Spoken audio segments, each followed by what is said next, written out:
আমি নিয়ে বসেছি পেন্সিল পাউচ। এই যে দুটো পেন আছে, একটা নীল কালি, একটা কালো কালি, আর একটা উড পেন্সিল আছে, একটা ছোলা, একটা রাবার। পাউচটা আমি সবসময়তেই ক্যারি করি। একটা খাতা, আর এই যে বই, বাংলা বই পড়বো তার জন্য। আচ্ছা, স্কুলের যেই এটা আছে সেটা মেনশন করা যাবে না, স্কুলের নাম লেখা আছে। এটা আমার বই নয়, এটা একটা দাদার বই, 6-এর, যেহেতু আমি 6-এ উঠবো তার জন্যে।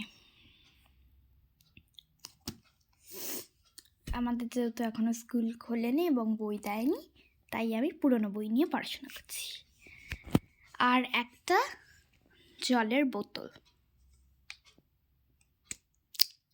এই জলের বোতলটা না রাখলে যদি জল তেষ্টা পেয়ে যায়, সেই একবার যতবার ওঠো জল খাওয়া অসুবিধা হয়, তাহলে স্টাডির ডিফ্র্যাকশন কম হয়।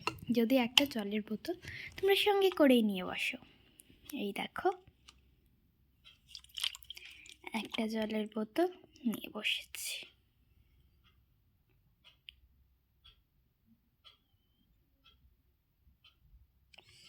তো চলো, বাই।